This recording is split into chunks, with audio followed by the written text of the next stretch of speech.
बंगाल की जनता को बताना चाहता हूं, अल्पसंख्यक का बजट लास्ट बजट के अंदर 5,713 करोड़। ऐसा न मानिए कि मैं अल्पसंख्यक के बजट का विरोध, आपको जो रखना है वो रखिए, मगर उसके अनुपात में पिछड़ा वर्ग की संख्या 3 गुना है और पिछड़ा वर्ग के लिए आपका बजट है, ओबीसी के लिए बजट है 2533 करोड़। कम संख्या होने के बावजूद अल्पसंख्यकों का बजट 5713 करोड़ और ज्यादा संख्या होने के बावजूद पिछड़ा वर्ग का बजट 2533 करोड़। आज बंगाल की जनता को यह सत्य जानना चाहिए, बंगाल की जनता को यह भी जानना चाहिए कि 77 समुदायों को ओबीसी में ममता बनर्जी की सरकार ने जोड़ा, उसमें से 75 समुदाय मुस्लिम थे। क्या और कोई ओबीसी है ही नहीं? किस प्रकार से आप शासन चलाना चाहती हैं?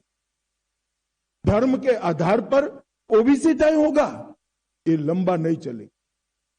आपकी घुसपैठ की पॉलिटिक्स के कारण सिलीगुड़ी कॉरिडोर की सुरक्षा आज कमजोर हो गई है। मवेशी की तस्करी और नकली मुद्रा, इसके कारण पूरे भारत के अर्थतंत्र पर गहरा असर पड़ा है।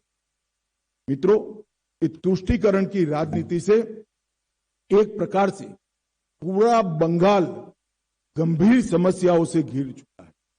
महिला मुख्यमंत्री हैं, वो स्वयं महिला है, उनके शासन में महिलाओं का हाल पूरे देश में सबसे खराब है।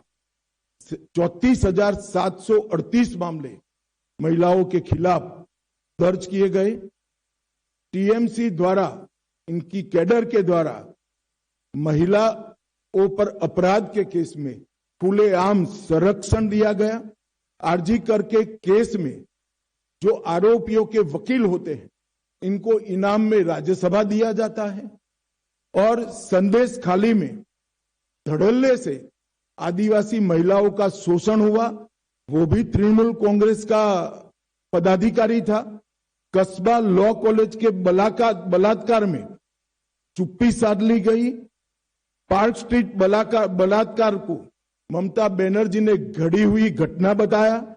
हंसकाली पीड़िता के केस में टीएमसी नेता के एक बेटे ने बलात्कार किया तो टीएमसी के नेताओं ने उसके महिला के चरित्र पर ही सवाल उठा दिए। कामदूनी सामूहिक बलात्कार और हत्या के लिए मुख्यमंत्री ने स्वयं महिला जो न्याय की मांग कर रही थी उनको माओवादी बताया। दुर्गापुर मेडिकल छात्रा के सामूहिक बलात्कार में महिलाओं पर सवाल उठा दिए गए कि आप बाहर क्यों जाती हैं। किस प्रकार का बंगाल आपने बनाकर रखा है, जहां मुख्यमंत्री स्वयं कहती है कि महिलाओं को बाहर नहीं निकलना। मित्रों, भ्रष्टाचार की देश भर में सबसे ज्यादा भ्रष्टाचार के केस अगर कहीं हुए हैं तो यहीं पर तृणमूल कांग्रेस के शासन। राशन का पीडीएस घोटाला 10,000 करोड़, शिक्षक भर्ती का घोटाला, 26,000 नौकरियां रद्द हो गई, मनरेगा जॉब कार्ड घोटाला, पीएम आवास का घोटाला, मिड डे मील का घोटाला, पीएमजीएसवाई सड़क का घोटाला, मालदा बाल राहत का घोटाला, अम्फान राहत का घोटाला, मवेशी तस्करी का घोटाला और तृणमूल कांग्रेस के 20 से ज्यादा एमपी, एमएलए और पदाधिकारी एक घोटाले में जेल में बैठे और उनको टिकट भी दिया गया। ममता बनर्जी को मैं पूछना चाहता हूं कि आप क्या बंगाल की जनता को इसका जस्टिफिकेशन दे पाएगी? टीएमसी के शासन में कानून और व्यवस्था का संपूर्ण पतन हो चुका है। 300 से ज्यादा पॉलिटिकल पार्टी के, विशेषकर भारतीय जनता पार्टी के कार्यकर्ताओं का हत्या हुआ है और हमारे विपक्ष के नेता शुभेंदु अधिकारी पर भी पश्चिम मेदिनीपुर में हमला किया गया। हमारे तत्कालीन राष्ट्रीय अध्यक्ष श्रीमान नड्डा जी की गाड़ी पर भी हमला किया गया। बंगाल में राजनीतिक हिंसा मानो चुनाव जीतने का पर्याय बनाकर ममता बनर्जी जी ने रख दिया। बंगला अस्मिता पर भी ढेर सारे हमले किए हैं। संसद में वंदे मातरम के 150 साल की एक गौरवमयी चर्चा होती है, टीएमसी इसका विरोध करती है। बांग्ला पाठ्य पुस्तकों में उर्दू शब्द शामिल कर दिए जाते हैं। खुदीराम बोस के लिए पाठ्य पुस्तक में अपशब्द कहे जाते हैं। सनातन धर्म के लिए गंदा धर्म ऐसा धड़ल्ले से बोला जाता है। हरिचंद और गुरुचंद ठाकुर के पवित्र नामों को भी अपमानित किया जाता है। मैं नहीं मानता कि आज का बंगाल कवि गुरु का बंगाल रह गया है। ममता बनर्जी के शासन में बंगाली अस्मिता भी नीचे नीचे नीचे पाताल तक पहुंच, औद्योगिक कब्रिस्तान के रूप बंगाल को आज जाना जाता है। ढेर सारी इंडस्ट्री यहां से चली गई। ममता जी के चेहरे पर शिकन नहीं हो।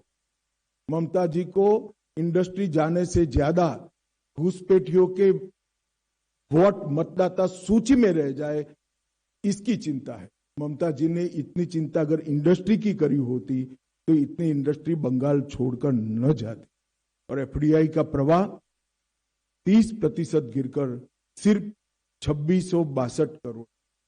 इतने बड़े बंगाल में जहां से 40 लोकसभा की सीटें जाती हैं, 2662 करोड़ का एफडीआई का प्रवाह है। मित्रों, किसी भी प्रकार से 15 साल में मां माटी मानुष का जो नारा लेकर ममता जी आई थी, वो नारे को हर तरह से द्रोह करने का काम स्वयं ममता बनर्जी की पार्टी ने किया है, उनकी सरकार ने किया है। और पूरी तृणमूल कांग्रेस, पूरे उनका कैडर कटमनी और सिंडिकेट में व्यस्त हुई है। जनता त्रस्त है, जनता बदलाव मांग रही है। मुझे पूरा विश्वास है कि बंगाल की जनता नरेंद्र मोदी जी के नेतृत्व में यहां भारी बहुमत के साथ भारतीय जनता पार्टी को चुनकर भाजपा की सरकार बनाने जा रही है। और मैं बंगाल की जनता को आज की प्रेस वार्ता के माध्यम से प्रार्थना करना चाहता हूं कि हमारा जो घोषणा पत्र आएगा, वो घोषणा पत्र में ये आरोप पत्र के अंदर जो जो चीजें बताई गई है, जिससे बंगाल को नीचे नीचे नीचे पहुंचाया है, वो बंगाल को कैसे उठाना और कवि गुरु की कल्पना का सोनार बांग्ला बनाने का हमारा एक्शन प्लान क्या है, रोड मैप क्या है और कार्य योजना क्या है, वो भी हम हमारे घोषणा पत्र में लेकर आएंगे।